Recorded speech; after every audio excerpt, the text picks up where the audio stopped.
As principais tendências que transformam a realidade das pessoas e das empresas. Está no ar o podcast Lab de Tendências, da Casa Firjan.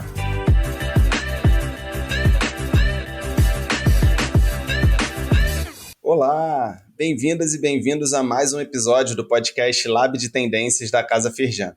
Eu sou Yuri Campos e o tema da nossa conversa de hoje é sobre meditação, mais especificamente mindfulness, e por que uma das maiores empresas do mundo criou um programa de desenvolvimento das lideranças a partir dessa prática milenar. Estou falando do Search Inside Yourself, desenvolvido em 2007 no Google por um dos seus primeiros engenheiros, o Shadman Ten, que na época reuniu uma equipe de especialistas em técnicas de mindfulness, neurociência, liderança e inteligência emocional para capacitar colaboradores da empresa. O objetivo do SIY, como também é chamado, é desenvolver habilidades de atenção plena, empatia, compaixão e inteligência emocional, que são, segundo o programa, condições necessárias para o sucesso individual e coletivo dentro de uma organização. O projeto teve tanto êxito que em 2012 se tornou um braço independente do Google e de lá para cá já é reconhecido mundialmente, operando em mais de 50 países por todo o mundo, com dezenas de milhares de pessoas tendo concluído seus programas em empresas como SAP, Nações Unidas, Procter & Gamble, Salesforce e tantas outras. E aqui, se vocês me permitem, eu vou usar uma antiga parábola zen, que eu acho que resume um pouco a ideia do nosso papo de hoje. Um homem estava andando em cima de um cavalo e ele passa por um outro homem na rua. Esse homem na rua pergunta para o homem no cavalo: "Ei, você está indo para onde?" No que ele responde: "Eu não sei. Pergunta para o cavalo." Você deve ter percebido que o cavalo, nesse caso, representa nossos pensamentos e emoções. E o fato de que muitas vezes a gente não tem controle nem consciência sobre para onde que elas estão nos levando. Então, para entender como que a meditação pode ajudar a gente a domar esse cavalo e os outros tantos benefícios que ela oferece dentro e fora das empresas, está aqui do meu lado a Lígia Costa, fundadora do Thank God It's Today, uma agência que promove a liderança com compaixão no ambiente corporativo, ex-executiva com mais de 20 anos de experiência em multinacionais, professora de habilidades de liderança compassiva da FGV, autora de Líder Humano Gera Resultados, lançado pela editora Gente em outubro do ano passado, e instrutora certificada do Search Inside Yourself. Lígia, tudo bem? Muito obrigado por bater esse papo com a gente. Olá, Yuri, tudo bom? Obrigada pelo convite, um prazer estar aqui com você. Maravilha. Queria começar então te perguntando como que a meditação entrou na sua vida e o que mudou de lá para cá para você.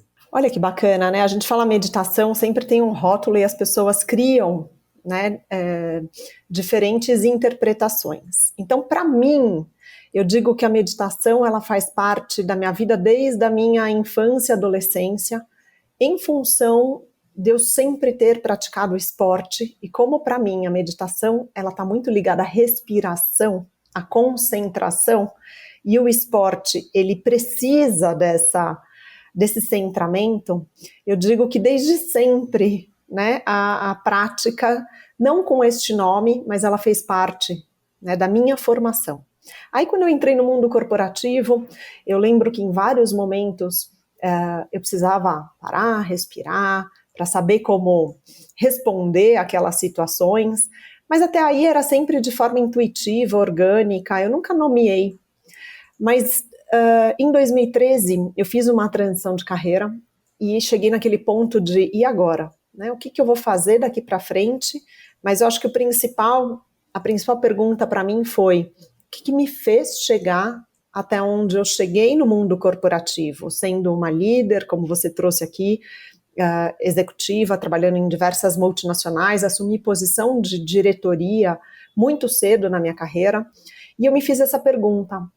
E aí me veio muito claramente que o meu grande diferencial era exatamente a minha postura, né? Era a minha inteligência emocional que tinha me feito chegar ali, que era a respiração, que era a pausa.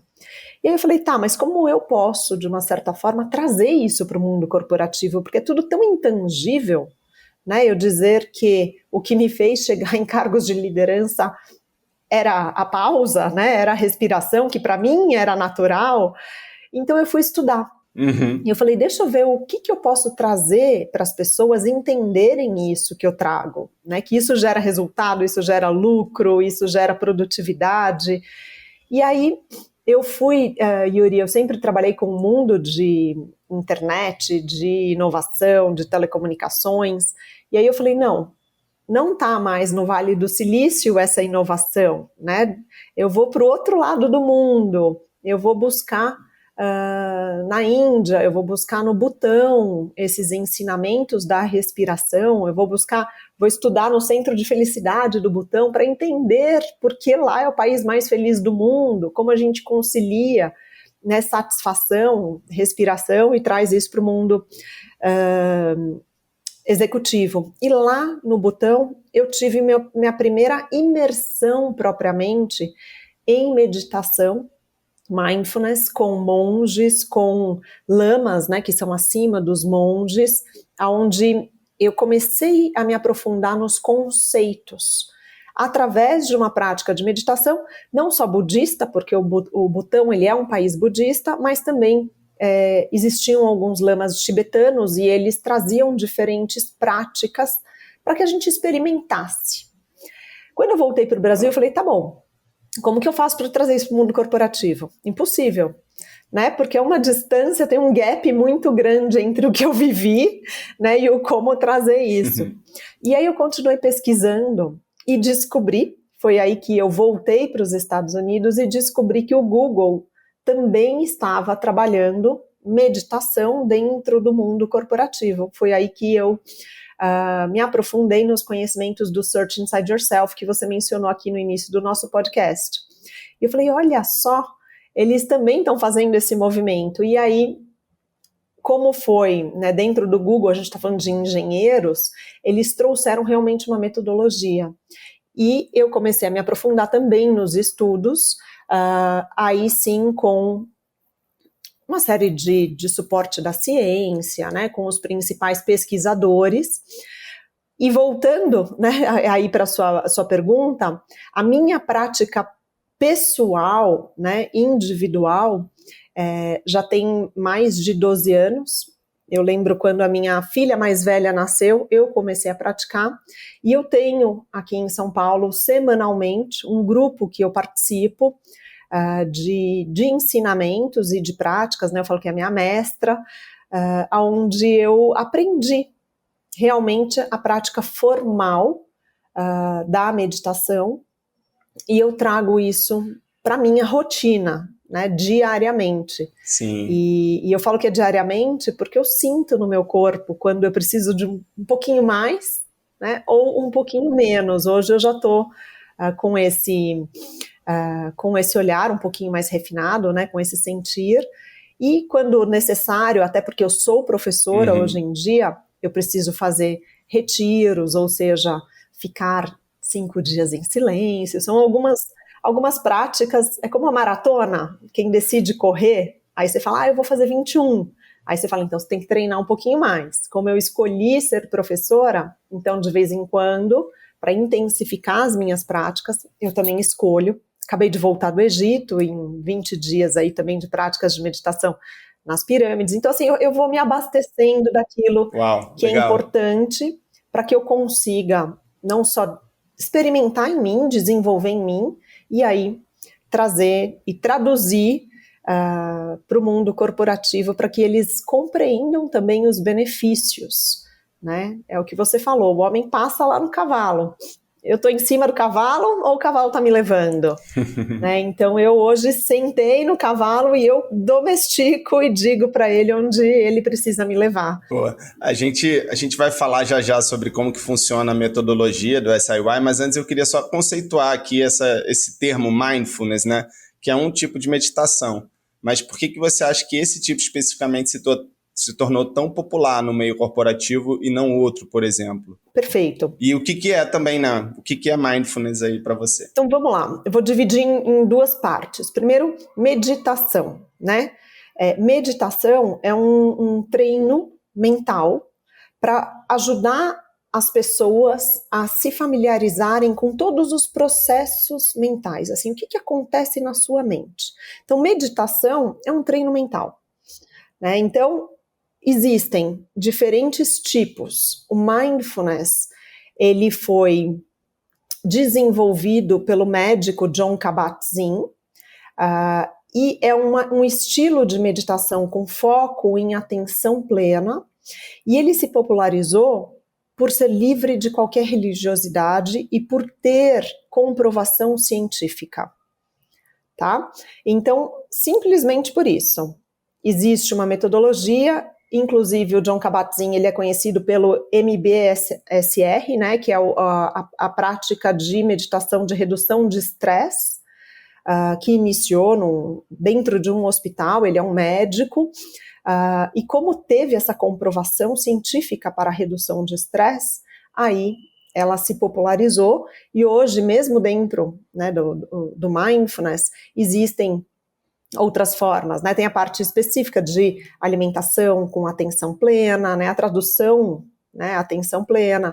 Então a gente tem o mindfulness para trabalho. Então agora também estão ampliando as formas da gente praticar esse estímulo que o core, né? O negócio principal é a atenção plena, né? É trazer a concentração. E a metodologia do SIY incorporou o mindfulness, mas juntou com outras coisas também, né? Então acho que a gente pode aprofundar agora um pouquinho. Como é que funciona a metodologia do SIY? Olha só, o mindfulness, ele é a grande base da metodologia do SIY, né? Do Search Inside Yourself, a tradução livre, busque dentro de si. Então, a principal base, né? A gente fala que a fundação, a foundation, né? Os americanos falam, é o mindfulness. Por quê? Eu ter essa consciência e atenção plena de estar no meu momento presente. Sem que eu esteja no meu momento presente, né, com as atitudes de curiosidade, bondade, sem que eu esteja 100%, né, compreendendo o meu corpo, a minha mente, o ambiente externo no qual eu estou inserido, nada acontece. Então esse é o primeiro princípio.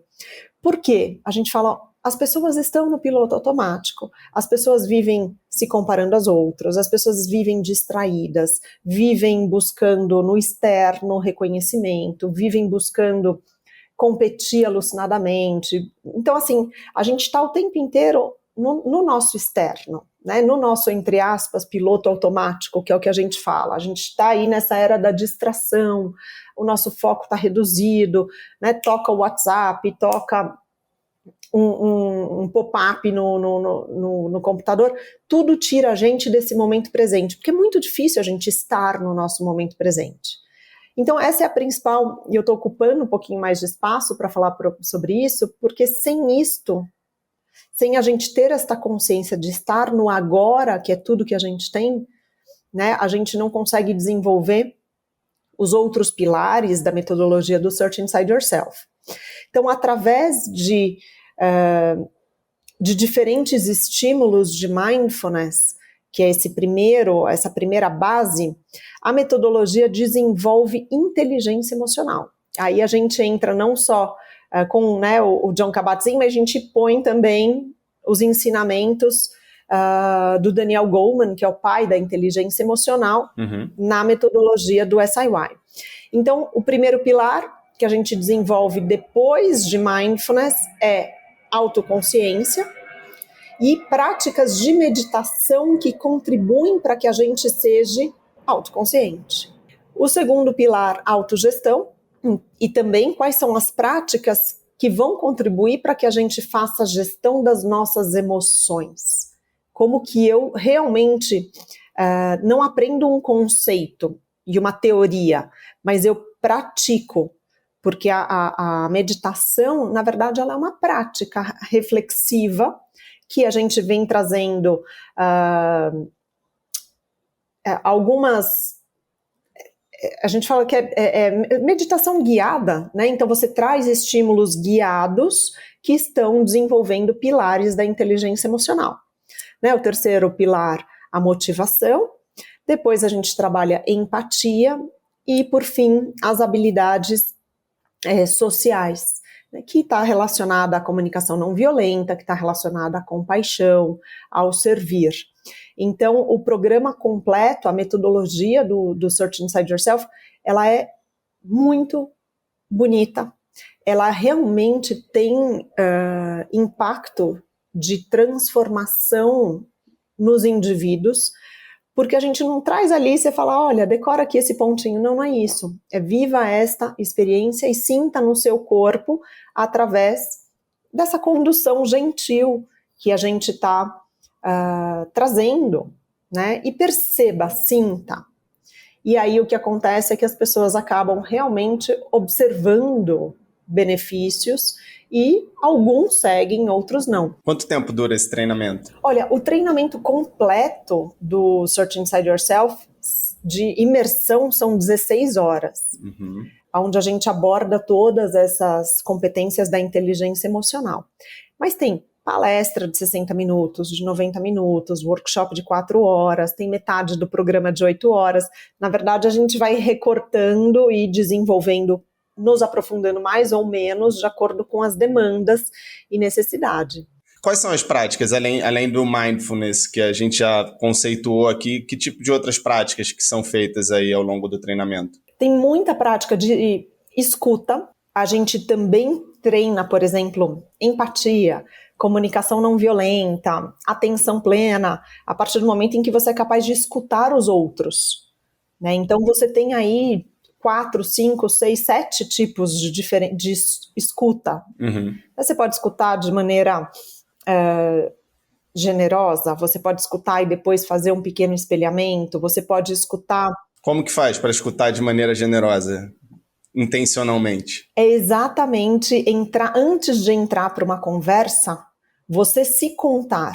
Eu estou aqui apenas para escutar, e escutar significa não trazer o que o Yuri está falando para mim, não interrompê-lo, não tentar desviar o foco, não trazer uma solução ou uma resposta imediata. Eu vou apenas escutar. E aí, vamos supor, você está fazendo um feedback comigo ou você está vindo me pedir uma ajuda. O meu papel como gestora é, talvez, te fazer mais perguntas para que você encontre a solução e não eu te ofereça a resposta.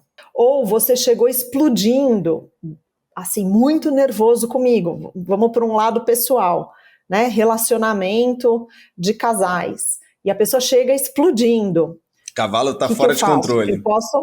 Cavalo fora de controle. Eu vou escutar, mas sabe o que eu posso falar? Eu falo, olha, eu estou te ouvindo e eu estou sentindo que talvez o que você está me trazendo, eu verbalizo as emoções da pessoa. Você está falando que você está com raiva, você está falando que você está ansioso para uma resposta, porque quando eu falo gentilmente e não com raiva, né? Você é um louco, você tá berrando comigo, porque isso aí eu vou acabar com a conversa, mas eu uso essa técnica da escuta e de verbalizar o que você está sentindo e como você está expressando para validar o que você está me trazendo. Não para te detonar, mas para validar e me colocar no papel de eu estou sentindo o que você está sentindo, eu estou compreendendo o que você está querendo me falar, além das palavras, porque o seu corpo está me trazendo um monte de informação também, né? Os seus olhos, o tom da sua fala, os seus gestos, a sua feição, tudo isso é uma forma da gente estar com atenção plena, escutando. Então, são muitas as formas, né, que a gente tem de escutar. E tem também, e não deixa de ser uma escuta com atenção plena, que a gente chama, né, uma escuta mindful. A gente tem também a escrita mindful, a escrita com atenção plena, que nada mais é do que uma técnica chamada journaling, que é você pegar um papel e uma caneta com um tema específico e escrever sobre os seus mais profundos sentimentos sobre aquela situação. Então vamos supor, fui demitido ou recebi um feedback negativo, estou com muita raiva. O que normalmente a gente faz? A gente se culpa, a gente tem vergonha, a gente nem verbaliza. Mas aí a gente fala, não, pega um papel e uma caneta e escreve sobre os seus mais profundos sentimentos por 5 dias seguidos, por 5 minutos. Porque a escrita, ela contribui para a resiliência. Primeiro, para que o papel aceita tudo, é algo meu comigo mesmo, então eu vou puxando os meus, de novo, terceira vez que eu repito, os mais profundos sentimentos, porque eu vou me permitindo trazer e o que mais, e o que mais, e o que mais. E depois eu releio aquilo. Então eu vou percebendo que aos poucos eu vou dissolvendo essa raiva e vou me tornando mais resiliente. E esse tipo de escrita também pode ser utilizada, e vocês devem ter já escutado, que é o famoso caderninho da gratidão. Né? Então, como a gente também pode enxergar todos os dias coisas boas que acontecem no nosso dia. E Stanford, por exemplo, a Universidade da Califórnia, eles fazem isso em grupos de reunião. Eles escrevem, né, o que de coisas boas aconteceram e pedem para as pessoas, para os gerentes falarem, né, antes das reuniões. Porque a gente adora meter o pau, né, adora falar, mas o elogio vem muito pouco, ou não consegue perceber quantas coisas boas acontecem. E a gratidão, ela vem aí como o primeiro grande pilar da psicologia positiva, para a construção, enfim, de felicidade, para contribuir também com motivação, com inteligência emocional. Então, só trazendo aqui, além da prática meditativa, eu trouxe aqui para você também a escuta e a escrita, que são diferentes técnicas da gente desenvolver a inteligência emocional e também de praticar a atenção plena. Elígia, eu comentei no início, né, que esse treinamento já está presente em centenas de empresas, muitas grandes empresas, algumas outras pequenas também. Você pode compartilhar um pouquinho, algum case bacana que você tenha tido implementando esse treinamento dentro de alguma organização e o que você conseguiu mensurar de resultado ali do antes e do depois em relação àquela equipe que participou do treinamento? Tenho. Sabe que eu até vou dividir com você aqui uma história da indústria automobilística, né? Eu fiz um trabalho muito bacana em todas as fábricas da Ford, no momento em que eles passaram, né, recentemente por um reposicionamento, né? Fecharam algumas fábricas aqui no Brasil. E foi muito interessante que no final de um dos treinamentos, eu recebi o seguinte feedback. Um líder, ele levantou e ele falou assim, eu vou oferecer aqui para vocês como eu estou me sentindo no final desse treinamento. Ele falou, uma escuta desatenta me fez estar aqui. Porque eu só entrei neste treinamento porque eu achei que era sobre inteligência artificial. E eu nunca teria entrado, e aí eu estou falando líderes, homens, engenheiros na faixa de 50 anos, que trabalham há muitos anos, né, dentro de indústria automobilística, todo esse perfil que que é o que ele verbalizou. Eu nunca entraria se eu soubesse que era inteligência emocional.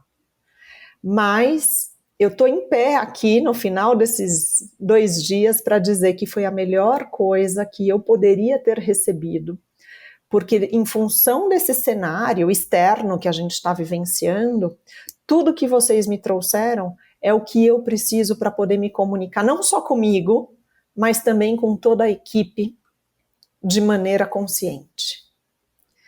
Então, acho que esse foi um case muito bacana com a Ford. Eu fiz um trabalho bastante grande também, bem relevante com a Sul América, logo que começou toda a pandemia, a gente fez todo um treinamento de liderança nesta metodologia.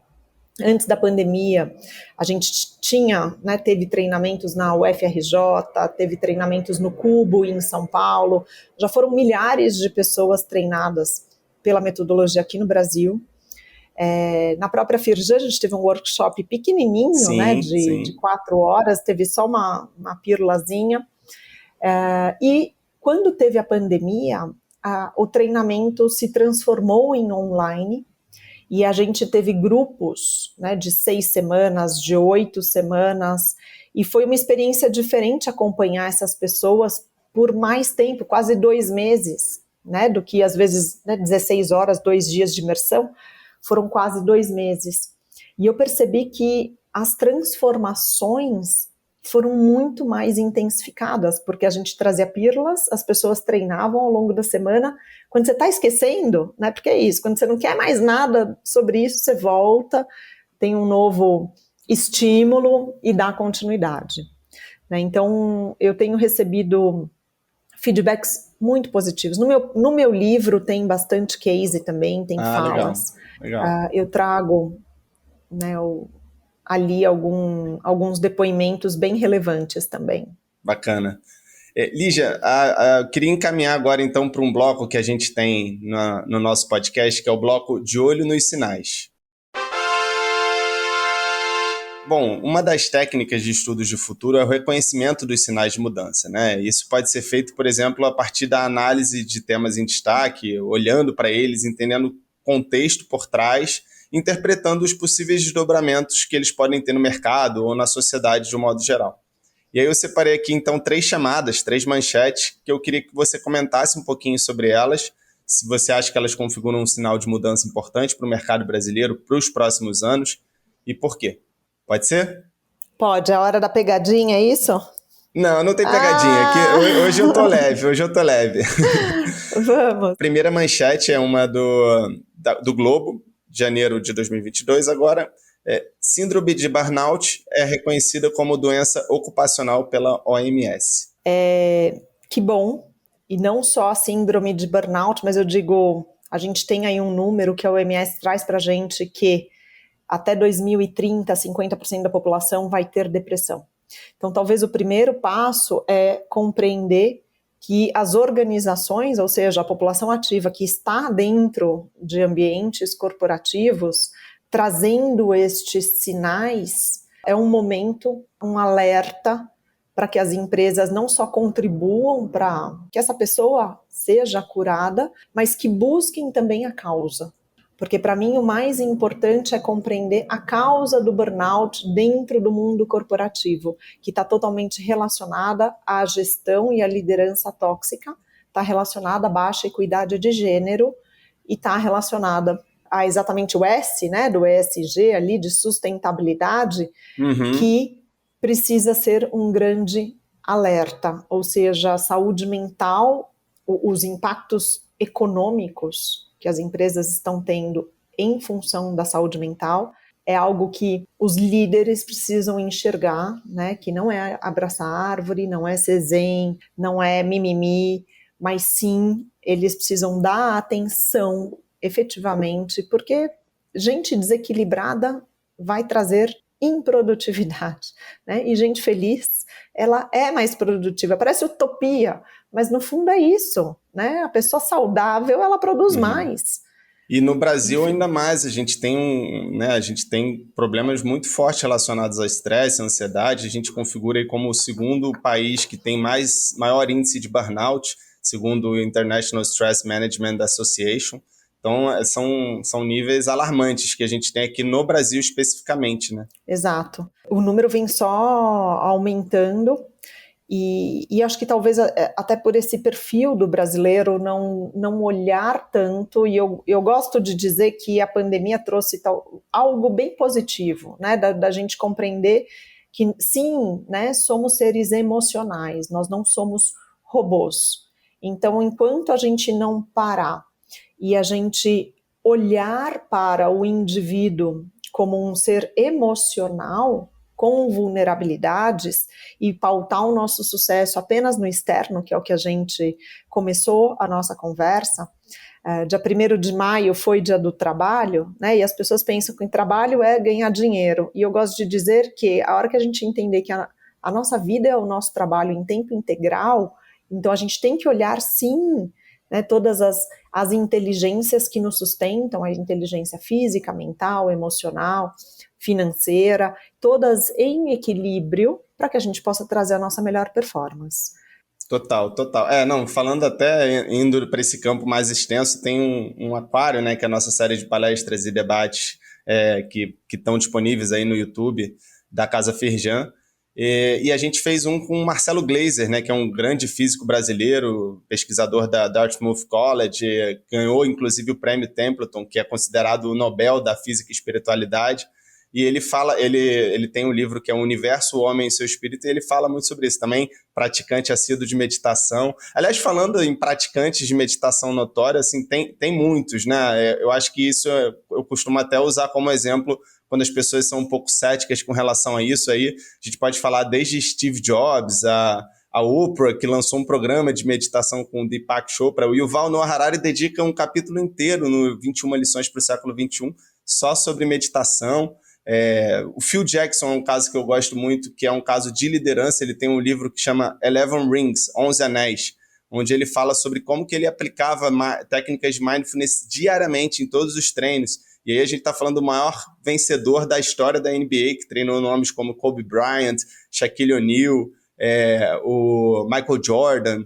Então, assim, é um tema que acho que não, cada vez mais tem argumentos, né, para as pessoas que são céticas, mas ainda assim tem algumas poucas pessoas que são céticas, por mais que esse tema esteja ganhando cada vez mais notoriedade dentro do ambiente corporativo. Então, vou pegar um gancho aqui para fazer só uma pergunta, assim, o que a gente tem de embasamento científico hoje para comprovar os efeitos benéficos dessas práticas de meditação ou do mindfulness especificamente? Então, Yuri, é tudo muito novo, né? A gente começa a ter aí resultados científicos desde 2010, ou seja, a gente está em 2022, são 12 anos de algumas publicações.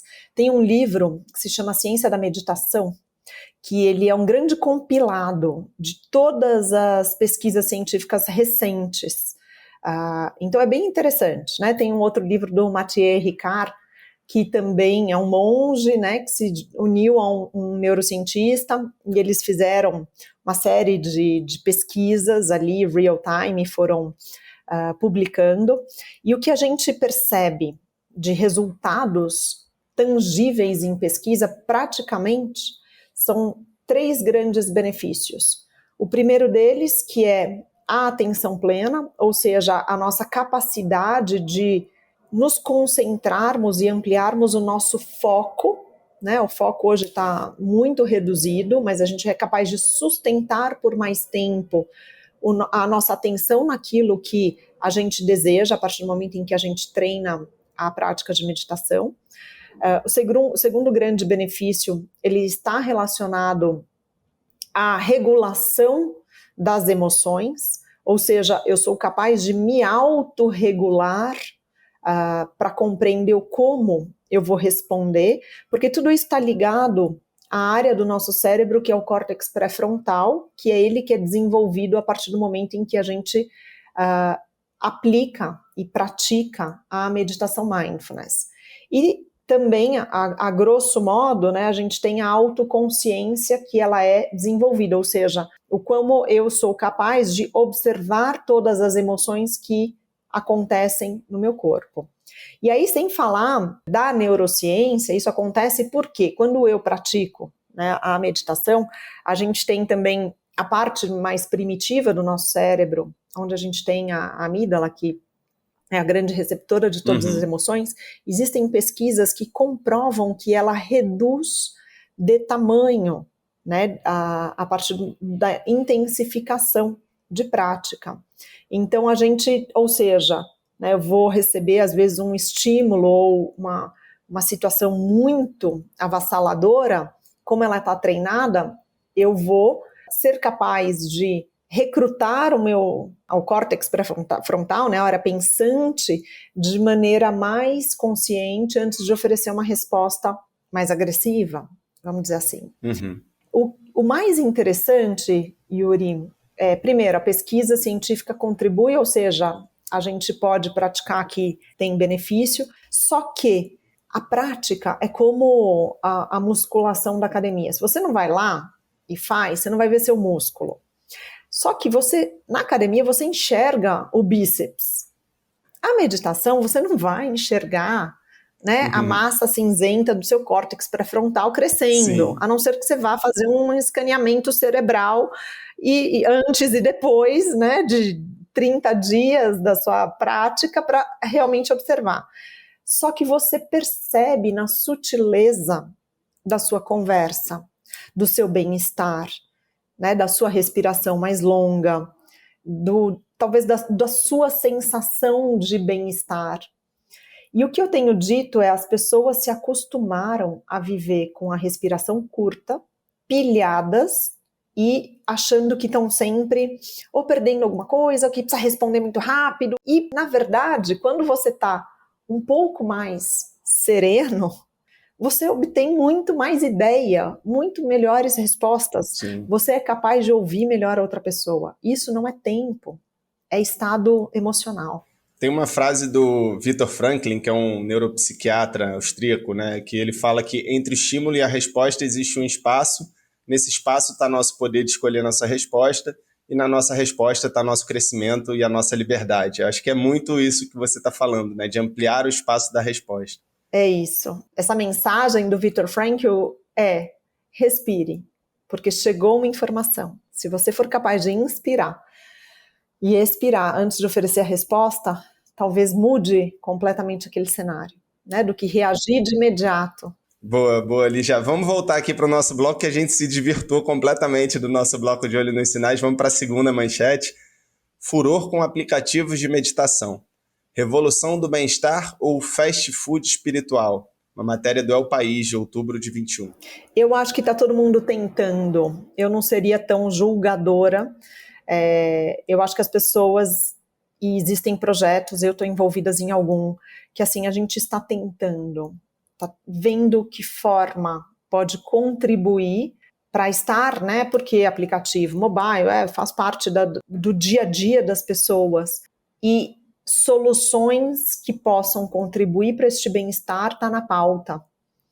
Então, se está certo ou se está errado, eu acho que as pessoas estão realmente tentando encontrar algumas soluções para esses números tão alarmantes que a gente vem falando. Você usa algum aplicativo? Eu uso, mas eu uso muito dentro do... hoje eu quero uma música, vou no Spotify. Hoje eu quero uma meditação guiada de compaixão, vou no Insight Timer. Hoje eu quero uma respiração, de repente vou no Calm. Então, assim, para mim é muito diverso, mas como eu talvez sou um pouquinho mais especialista do que a grande maioria, eu me ofereço algumas práticas que eu desejo. Às vezes vou no livro e eu faço muita prática individual sozinha, porque eu já faço, eu consigo fazer sozinha. A grande maioria das pessoas não conseguem fazer sozinhas. Elas precisam de um áudio para tentar ficar um pouquinho presente. Uhum. Né? Então, eu sou a favor, em algum momento a gente vai encontrar uma solução que seja viável para todo mundo. Eu não acho que é fast food, não. Fast food, pelo contrário, ela é comida industrializada, né? Que faz um mal pra caramba, e talvez os aplicativos ainda não encontraram um formato ideal, mas eles estão buscando bem-estar. Boa. A terceira chamada aqui, na verdade, não é uma matéria, é sobre uma série que lançou recentemente na Apple TV, que traz a provocação, aqui é uma matéria da Veja São Paulo, que pergunta: você dividiria a mente para separar a vida pessoal da profissional? Série Ruptura, da Apple TV, que é essa que eu citei agora, traz essa proposta. Não sei se você chegou a conferir essa série já, mas ela passa numa indústria fictícia onde as pessoas elas têm as memórias não relacionadas ao trabalho dissociadas das memórias de trabalho. Então elas vivem duas vidas. É uma série meio estilo Black Mirror. Impossível, Yuri, impossível. E quanto mais praticante de meditação, mais autoconsciente você é dos seus valores, dos seus fatores motivacionais, e algo que é o principal, da sua congruência, ou seja, aquilo que você fala e você faz. E aí não tem como dividir. O ser humano, ele é único, ele é integral e ele é o mesmo em todos os papéis que ele atua. Então eu até anotei, porque eu vou assistir, mas dentro de tudo que eu venho fazendo, pelo contrário, assumir a sua autenticidade, unicidade e oferecer para o mundo em diferentes frentes. A pandemia, de novo, trouxe isso. Você está dentro de casa, você é exatamente a mesma pessoa, com emoções, com sentimentos, com vulnerabilidade, e é impossível você separar, dentro da minha perspectiva, eu vou ver a série, essas atuações, ainda mais que está tudo misturado, é tudo híbrido, né? O trabalho está híbrido, eu preciso trabalhar por uma causa, que é a tendência do futuro do trabalho, eu preciso me conectar com paixão, porque eu tenho que me dedicar para obter resultado dentro daquilo que eu acredito, dentro do chefe que me inspira, dentro alinhado com os meus valores, que eu reconheço através da autoconsciência e através de estar 100% no meu momento presente. A série é distópica, né? Uma ficção científica distópica. Mas vamos lá, vamos para o nosso, então, momento Dica de Ouro. Aí, Lígia, queria primeiro, né, agradecer demais o papo aqui com você. Acho que foi muito legal, muito rico. Tive vários insights legais sobre o tema. Agradecer também quem está ouvindo a gente até aqui e pedir para você suas considerações finais e uma dica de conteúdo. Na verdade, 2 dicas. A primeira, por favor, que seja o seu livro.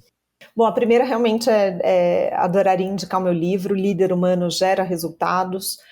Ele traz essa abordagem de o quanto nós, como indivíduos, precisamos liderar não só com a cabeça, mas também colocar o coração, que é exatamente, né, a intuição, escutar por diversas outras formas, escutar a si para poder trazer a sua melhor versão.